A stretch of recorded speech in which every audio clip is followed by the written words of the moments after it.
Hi everyone, and welcome to the Imagining a New We video blog with me, Dr. Samantha Cotrera, a video series designed to help history teachers and other history educators teach history in ways that are more meaningful, transformative, and inclusive for their students. We are continuing pandemic pedagogy today. Thank you, as always, for your emails and your direct messages and just your willingness to be a part of this conversation. And I do hear you. A lot of you are like, there are so many of these big ideas I really want to engage with. I just don't have the headspace for it yet, and that's okay. I have plans for the fall, but I hope that in the summer we can maybe take a little bit of a break so you can catch up, but we can also kind of like prepare things better for you to kind of like think about these ideas. I also don't know why I'm saying we. I mean me, but you can be involved. I really would like it to be a we. Anyway, today we are talking with Dr. Casey Burkholder from the University of New Brunswick. This is my first time meeting Casey, but I knew of her work because of the ways that she is interested in talking about youth activism. So Dr. Burkholder is a professor of social studies education, so a little bit bigger than just history. So social studies education at the University of New Brunswick in the Faculty of Education, so helping pre-service teachers think about teaching social studies methods. But her research on youth activism related to social studies, I think, is just such a powerful element to bring to the conversation because, as I've said on this series before, it's important that you understand your purpose for teaching history and social studies. And if your purpose is to transform, like my purpose is, then we have to be engaging in practices and ideas that help bring that transformation to life, and explicitly bringing in a conversation about activism, I think is just really, really important. Dr. Burkholder also focuses on things like geographies, anti-racist, and like decolonial geographies, and I think that she's going to bring a lot to this conversation, and I can't wait to meet her along with you. So let's go over to Zoom and start our conversation.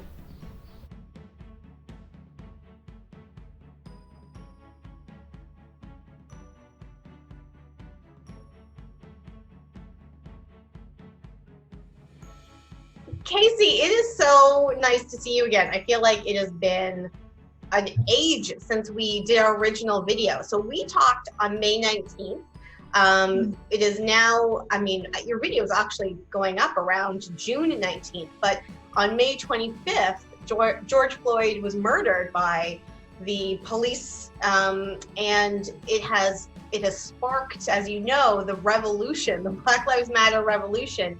And I'm so glad that you wanted to touch base really quickly to kind of put some context to our first video. I think one of the things I want to say is, and I think we talk about anti-Black racism a bit in the video, is that it is deeply horrific that the police killed George Floyd, but this is business as usual for the police. This is not a special case. The special case, I think, is that a lot of white folks have taken notice and are joining in solidarity with Black Lives Matter, at least in the context of Fredericton, where I'm living. So Black Lives Matter Fredericton has just been incorporated, but it's really a youth-led movement here. And a lot of the young people were saying that in 2016, when they tried to make a march, they just couldn't get interest. And so this time when they had a march, there were 3 different events over the course of a week in solidarity with what's happening in the US. And also acknowledging the anti-Black racism in Wolastoqiyik in New Brunswick. And there were tons of folks there, which I find like very exciting, including some of my BEd students who I haven't seen in person, of course, since March. So it's kind of nice to see them in the world. But, you know, in New Brunswick, we also have the police murder of Chantal Moore in Edmundston, New Brunswick, that just happened on June 4th. And then just the other day, we had the death of Rodney Levi, also at the hands of the police. So police violence, of course, is all about anti-Black racism, but in the context of New Brunswick, yes, it's anti-Black racism, and it's also about anti-Indigenous racism too. Clearly, the police are not doing what what are they meant to do, right? They're doing exactly what they're meant to do. What I'm saying is, like, the police are a broken system. This is not a new conversation either, right? Like, no, and like, how long has Angela Davis been writing? Exactly. Mm-hmm. Angela's, and I mean, even before that, like, she also stood on the shoulders of giants, right? Yeah. You know, it's not just New Brunswick, like it's Canada completely, that that police systems have been charged with what's what I'm looking for, like keeping down particular racialized minorities in particular ways to support white property, white people, and it isn't new. And there is, you know, I'm sure you are also seeing all the different readings and things that are going out there, but what I'm interested in is how is that manifesting in your class right now? Because when we talked before, you were just about to teach, like you haven't even started the course. Yeah, that's right. So I'm co-teaching the course with Katie Hamill, who's a PhD student at the University of New Brunswick.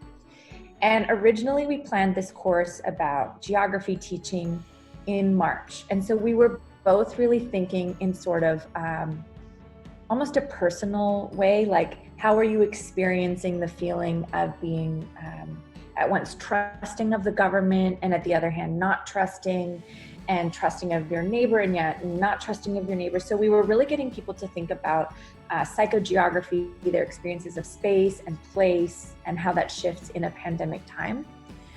But of course, like as we've been teaching, we had planned all of these things about, for example, readings on digital activism, and our readings were all about environmentalism, because in the beginning of March, there was a couple of pieces about climate protests and how that would be moving online. And then we started thinking about the anti-Black racism within the readings that we chose, even though we were trying to be really thoughtful about race and place and space. Even within those readings, now when we're talking about digital activism, like it's ridiculous to be talking, you know, we were recording a video lecture on June 10th about digital activism. And we're like, okay, obviously we're talking about Black Lives Matter. Like, obviously we're talking about solidarity actions across North America and the world. And we sort of threw away our readings. We're like, yeah, those are the readings that we suggested, but here are so many better readings. Mm-hmm. And we've been talking a lot about digital space and performativity, like performative activism. For example, those like black squares that folks were posting on Instagram, especially white folks, in solidarity, but it was like optical allyship. Anyway, there's so much more to think about, but I think in terms of protest space, I've really seen a shift here too. So I've only been to 2 protests. One was a healing walk for the life of Chantal Moore, and the other was a Black Lives Matter protest. And protest spaces are so different now. Like masking up, making sure that you're distant from folks, but also taking to the streets and still being that sort of mass, despite the, you know, the risk to your personal health. I think it's really interesting to see how solidarity shifts in a performative way, but also in a helpful solidarity way. Well, Julian Chambliss, who I interviewed at the beginning of June, after the protests have started, we were talking about that, about like COVID is still happening, and yet thousands of people are out on the streets, and he's like, yeah, like COVID isn't going after Black people. Police are going after Black people. And so like this is a moment where people are saying my personal safety or my personal health is going to be mitigated. The risk is going to be mitigated because it is more important to be together as a group to demonstrate the ways that we want to make change in the world. I hope that you provide some of those readings to us. I can put them below this video because I think that is helpful to connect with some of the things that you're thinking about in your class, because your class is related to activism. So thank you. You're welcome. I think the only other thing I wanted to say was that one of the things we've been thinking about in the course is that racism is a pandemic. Like, yes. It's not like, right? So it's almost like COVID, it's a new pandemic on the scene, but racism has been around ever since colonialism in this country. I just think the other thing we have to think about too is like, yeah, obviously the justice system is broken. That's an easy conversation for educators to have, but like, look at the violence that we enact in our work as educators. And like education, the erasures in history education, the erasures that we continue to perpetuate through curriculum, through the kinds of people who do history education. I think we're really implicated in this too, and I don't know what it looks like to reform. And like we talked about a month ago, I don't think I'm the one to say, but I'm really interested in how that might look, those actual structural reforms, what that would look like. Yeah. I think that there's a lot here that we can think through and do, and like listen and like resist, and like resist in good ways, like resist structures that we recognize don't serve all of us equally. And I hope people like our talk from a month ago, even though we aren't talking about this. But I think this little introduction is a really good way to to articulate a lot of the ideas that we had in that first talk in this particular moment. So thanks so much for coming back to do this extra little video.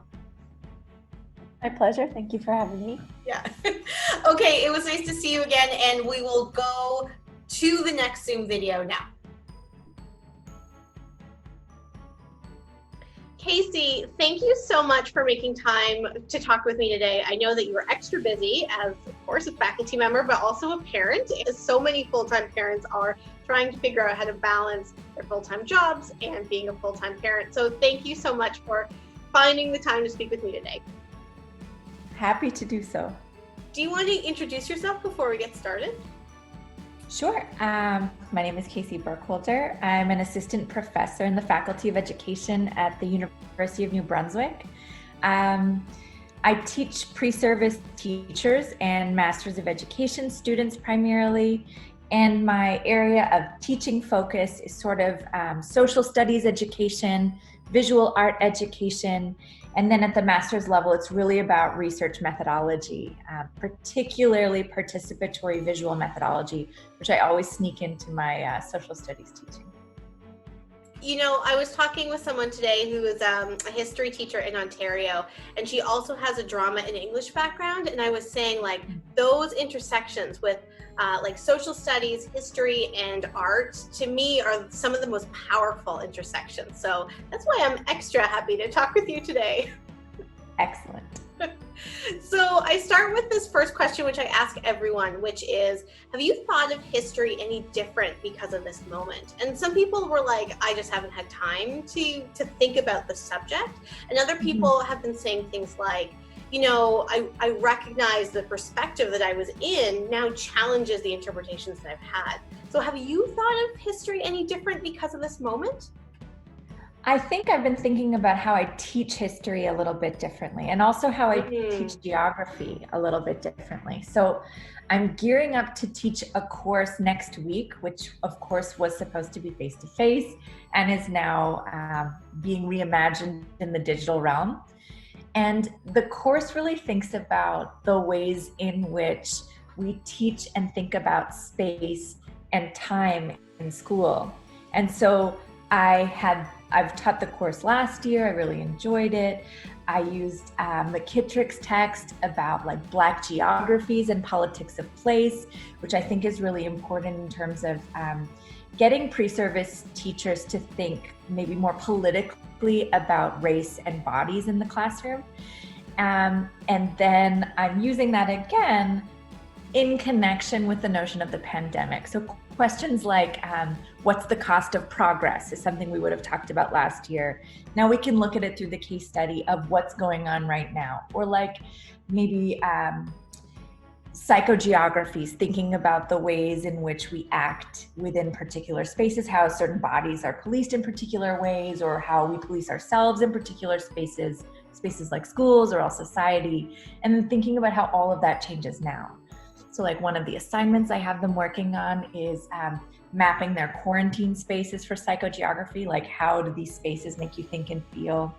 And then I did sort of work with my 3-year-old kid about how spaces make her think and feel. So thinking about how I can bring my parent life into my teaching life, and then put all of these ideas that I want pre-service teachers to think about, time and space and bodies, and whose stories are told, whose stories are not told, who gets to retell these different stories.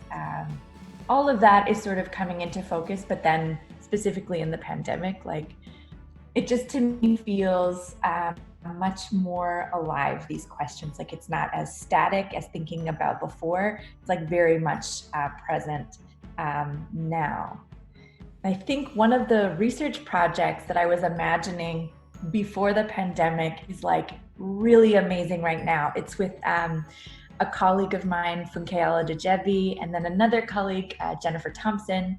And we wanted to get people to think about the notion of dystopia, not just as a future topic, but also as a present situation and a past situation. So looking in the context of New Brunswick, how do we understand dystopic conditions? If you think about like contact and settler colonialism as dystopia, or if you think about the ways in which people have been moved for progress, like for example, Africville in Nova Scotia. So like dystopia has always been around. And now of course, like everyone's talking about dystopia because we're all like either shut in our homes or being forced to work in these like not safe conditions or blah, blah, blah. Anyway, the pandemic has changed the questions, but maybe not changed them so much as made them feel more urgent. Maybe that's, yeah, I think it's made me think more urgently.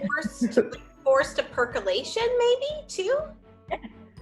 Yeah, or like a rethinking, or I think also it helps put yourself, especially many of the pre-service teachers I teach in the University of New Brunswick are like primarily middle class, white folk. And so I think the pandemic makes maybe some of their opportunities for the first time to feel like deeply destabilized and thinking differently about the state, their relationship to community, to other folks, to other communities.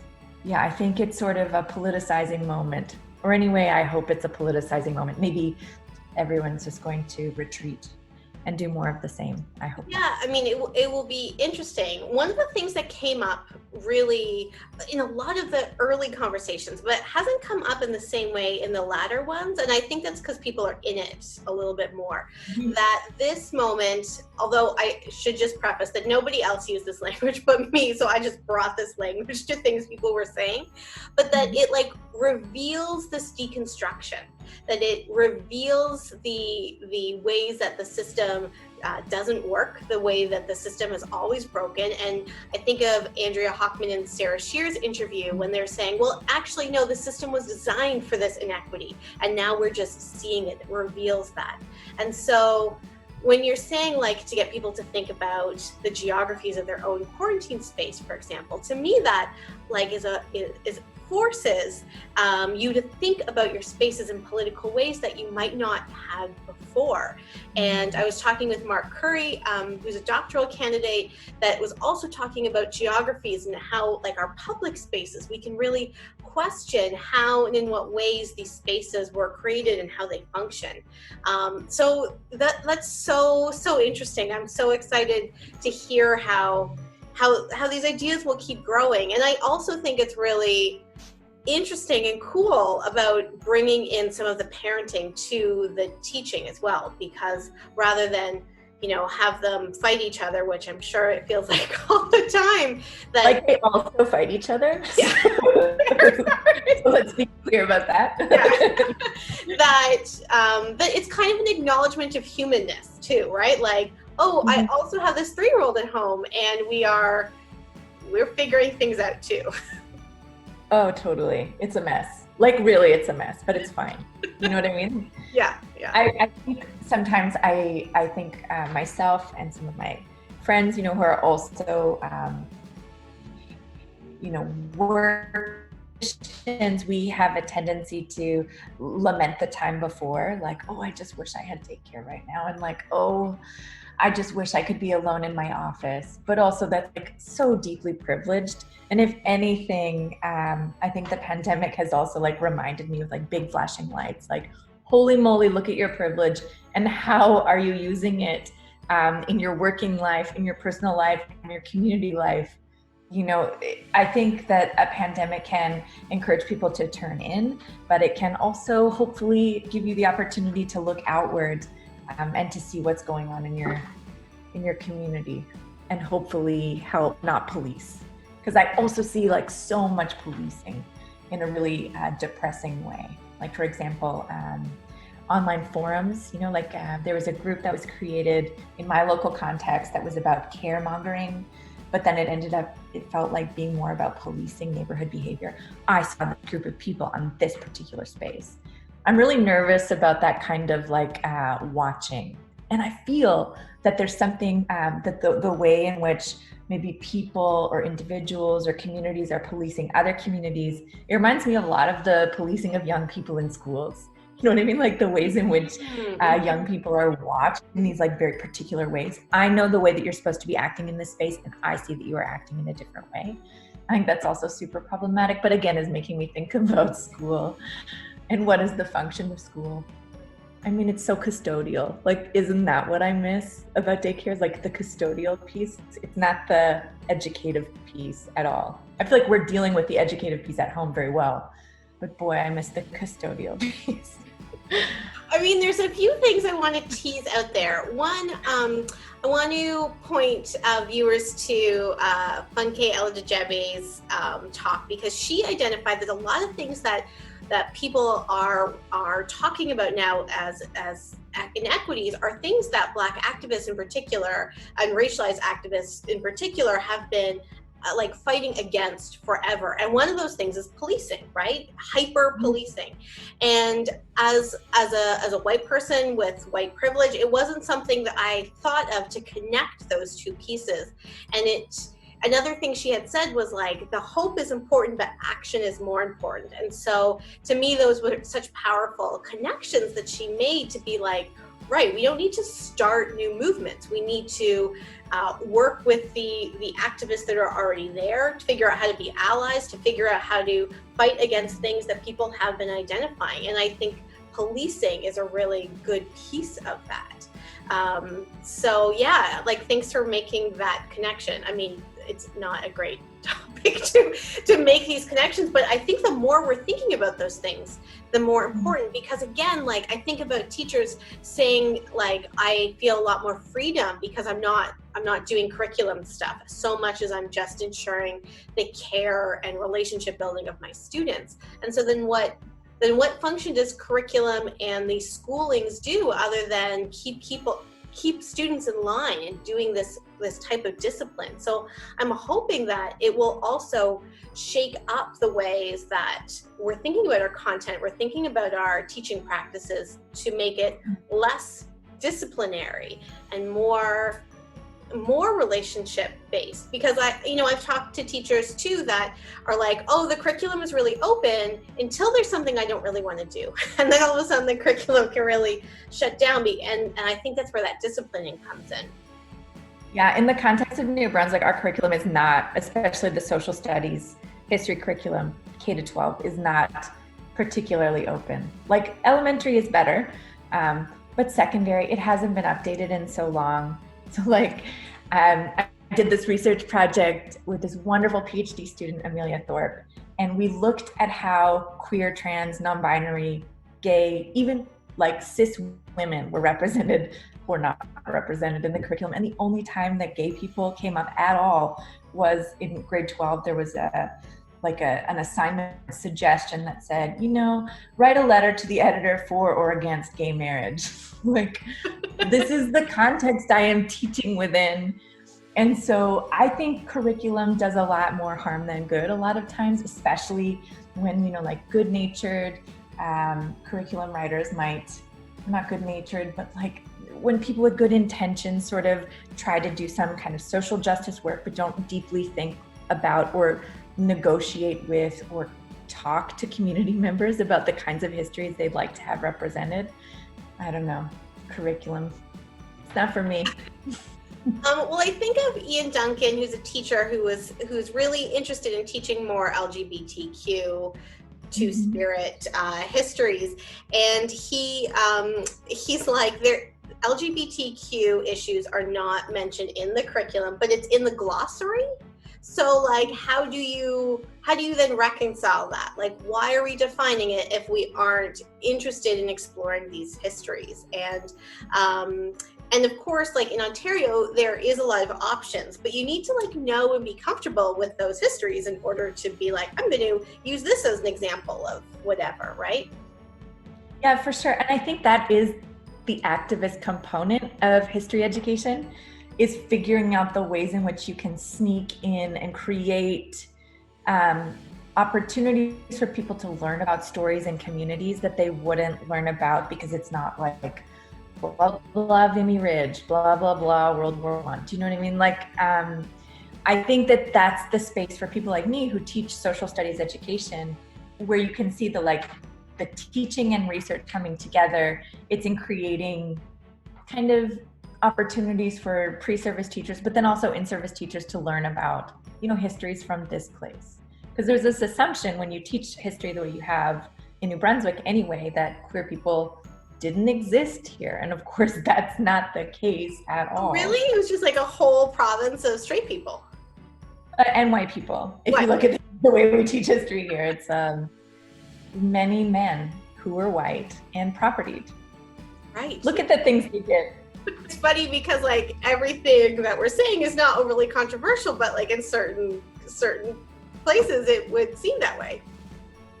Yeah, I mean, if a person with a job who's interested in shaping education can't say the way that history is being taught is broken, then who's going to say it?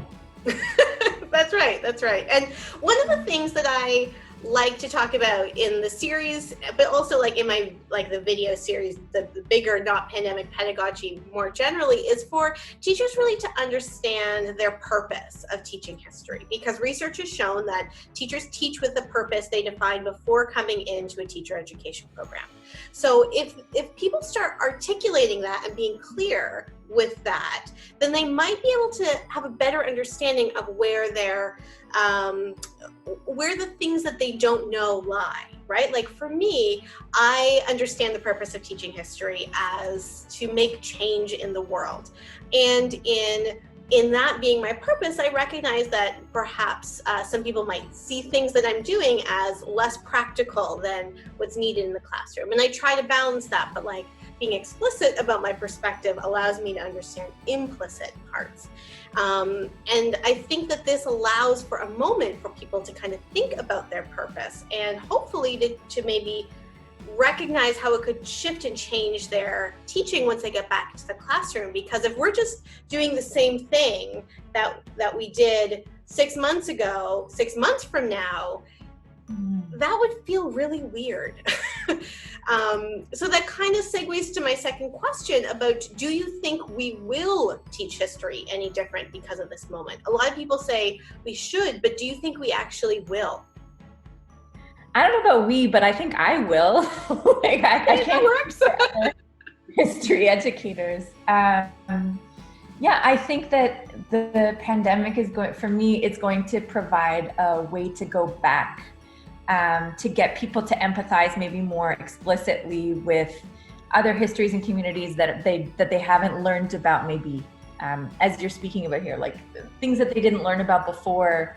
They're not going to be comfortable teaching, but we can always bring it back to the experiences they had during the pandemic, experiences of, isolation and confusion, and on one hand, deeply trusting the state, and then also should I trust the state? I feel like those experiences that people are having on an individual and community level are very useful in thinking about the experiences that other communities have had in the territory that we are calling Canada. I think that there's a lot of opportunities in terms of rethinking assessment, the kinds of things we want. Again, I'm speaking from the perspective of someone who teaches pre-service teachers about teaching history.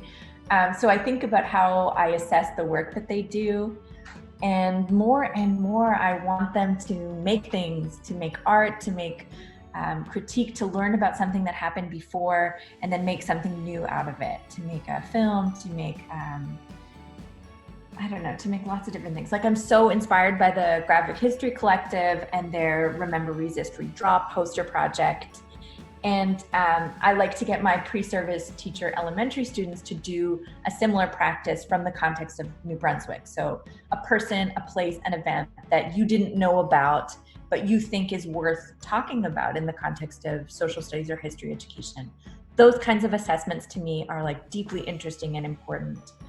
And then I think about the Wolastoqey musician Jeremy Dutcher, who's from Tobic First Nation, and his like Polaris Prize winning CD is really a history project.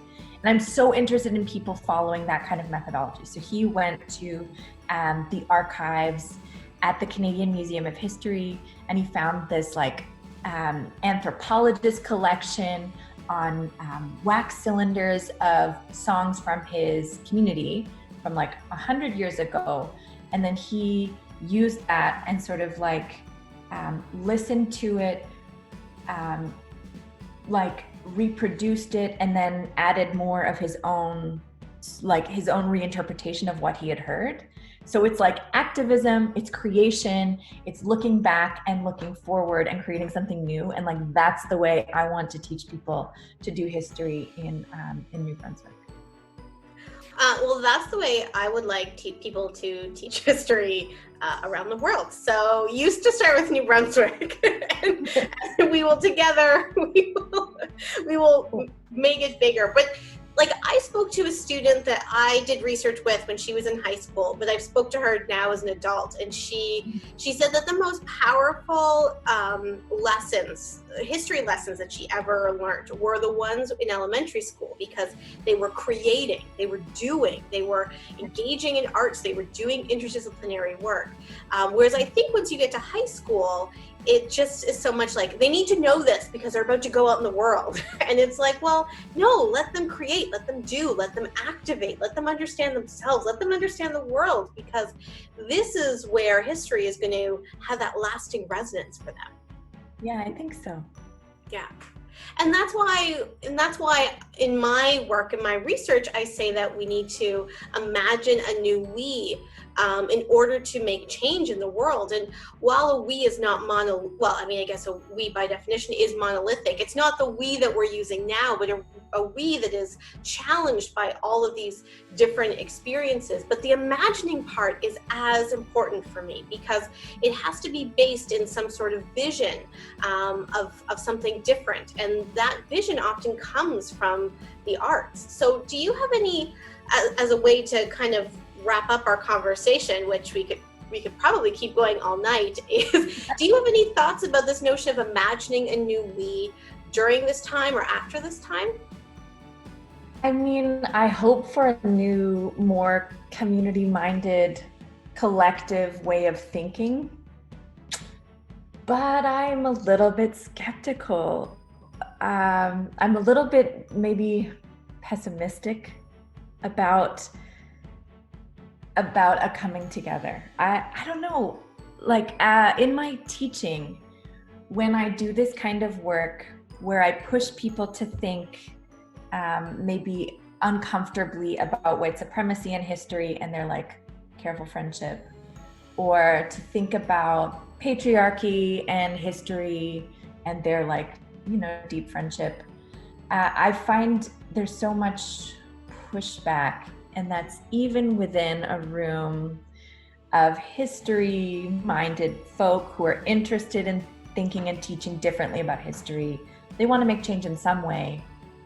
So in that microcosm of the classroom, I don't know. And if I can't imagine change within that like group of keen 25 students, I don't know, like what would this we be, and who? I guess I worry that a reimagined we might be a more palatable version of what we've got. Do you know what I mean? Mm-hmm. Yeah, I think that's a valid pessimism. Look, it is 9:20 p.m. New Brunswick time. I think positive after 8 p.m. I'm sorry. It's okay. No, I think that's a very valid concern. I think that's a very valid concern with any sort of we, especially when the conversation comes from an understanding that the way that we often think about a we in Canada is through a multicultural lens, which uses whiteness as a center. A neutral center. That's right. Whiteness as a neutral, unmarked, don't need to say it, just the Canadian center. I have no culture. Whiteness. No culture, that's right.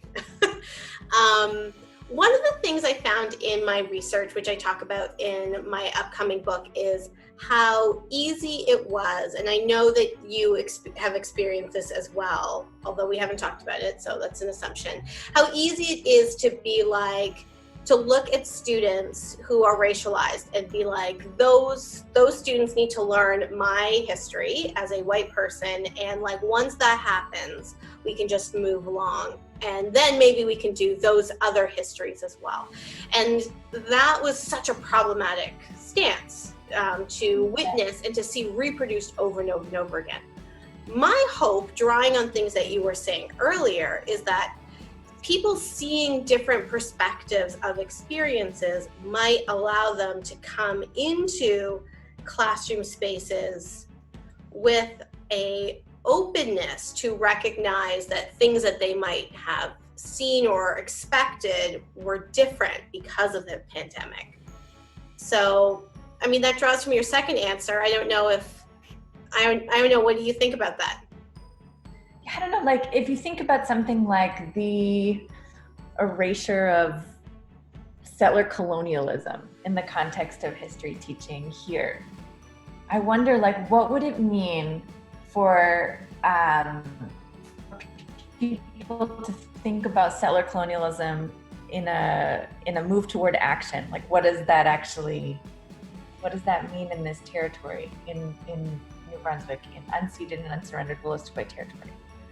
And I think that if we're imagining a we, like, and we're talking about things like settler colonialism, I can't be the one, like, even though I'm the white face teaching history with my PhD or whatever, I can't be the one talking about what that we looks like. I think that's my reticence, or like my fear about this notion of we, is like, who gets to define what this is? So settler colonialism is one example. I mean, anti-Black racism in the context of the Maritimes is another example. So like me saying like, anti-Black racism is bad, like of course that's true, but in order to take action as communities, I think that one thing I have to do is take a deep step back and think about, I guess maybe we could be imagining how to step back. I guess that would be my version of what a reimagined we in the context of history teaching could be, sort of stepping back white supremacy, stepping back patriarchy, and what that might look like. But I don't know that I'm always the one who's going to be able to drive that we. If that makes any sense. Yeah, I think that's a really powerful way to end, and that's certainly come up in some other conversations too. Like, if the we just looks like an expanded version of what you have, then that's nothing. That we have to, whoever that we is in that particular sentence, we have to really have a keen ear and eye and heart to be able to recognize the ways that we, perhaps as white people, can step back to be able to understand that it will look different than what we've had before. And that is scary, but also kind of an exciting possibility after this time. And I mean, it's a big leap, but I think that, you know, again, if we want to hope, then we have to do. And so what would that look like? And I guess I put that out to the people that are watching, like, what would that look like? What does it look like for people who are white, for example, to take a step back, to be able to think about settler colonialism and open up a new version of we. So thank you so much, Casey, for bringing those complex ideas to this conversation. I think it's a really powerful element to a conversation. We've had like 30 people now in the series, and this just adds to the complexity. So thank you again. It was so wonderful to talk with you at 9:20 at night in New Brunswick time. Thank you so much for having me. All right, well, hopefully we can touch base maybe in the fall to be able to see if we have overturned settler colonialism. So yeah, like, I hope, but I mean, no. That's a long and deep history. Yeah. Okay, see you later. Bye. Bye.